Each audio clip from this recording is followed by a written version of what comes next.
გამარჯობა, მე დავიწყებ ახალ ვიდეოებს ხოლმე. ოღონდ ამ იმებს ექმევა კეთილი ოჯახი. და დღეს გაგაცნობთ ჩემს იმად ოჯახს. ოღონდ მეგობრებო, 3 იქნება. მდიდრები, ღარიბესტური, ანუ გეტყვით რა ამ 3 იმას რა ქვია. პირველ რიგში ერთს ქვია კეთილბოროტო, არა. ერთს ქვია რა დავარქვა? მოწეს რა დავარქვა? დების ოჯახი. მეორეს კიდ ამებს ქვიათ კეთილი ოჯახი და მესამეს ქვია ბოროტი ოჯახი. მოდი ახლა გაგაცნობთ ჩემს მეგობრებს და დავიწყოთ. მეგობრებს რა იმეებს ოჯახს. ეს არის ბავშვი და ქვია ელისაბედი, ესაა ბავშვი და ქვია ლიზი. ეს არის 29 წლის, ესეც 29 წლის. ეს არის დედა და ქვია მაკო. არის 30 წლის.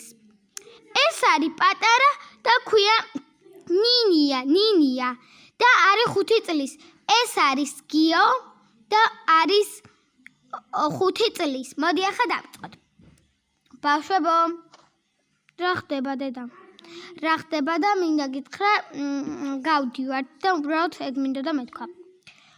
კარგში და მეგობრებო, რა ბოდიშით რომ შევწყვიტე, მაგრამ რაღაც მინდა გითხრათ. მოკლედ, 7 დღეში მე ჩამომივა ფელსინი. თეთრი ფელსინი. 3 ცალი თეთრი ფელსინი ჩამომივა. ამიტომ 7 დღეში ამ იმებით აღარ დავდებ, ეს თეთრ რაღაცები დავდებ. ამიტომ მოდი ახლა დავწყოთ.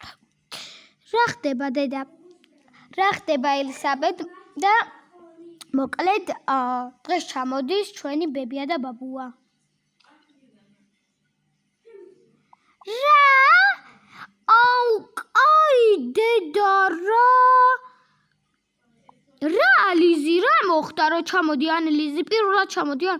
კაი დედიკო არ მინდა, არც მე არ მინდა, არ მიხარია. რატომ ბებია თქვენი რომ ჩამოდის არ უნდა გიხარდეთ? არა, უნდა გვიხაროდეს, მაგრამ მე მაინც არ მიხარია. იმიტომ რომ დაიწყებს მე ეგ ხალი რომ აი ბავშვებო ახლა დროზე გამოიცვალეთ, სკოლაში შედით, უნდა გამეცადიონ და ასე ისევ და აღარ მინდა რა ძალიან ბევრი ტლიკინაა ეგ გოგო. რანაირად იქცევთ ბებია თქვენზე? ჩამოვიდეს უთხრა 1 საათის შემდეგ. რაიმე იმადა სწორად მოვიდი. კაკუ. მოვიდნენ ახლა რომ ვეტყვი, აი გაგიჟდება თქვენზე მანანა. კარგად დაელოდეთ part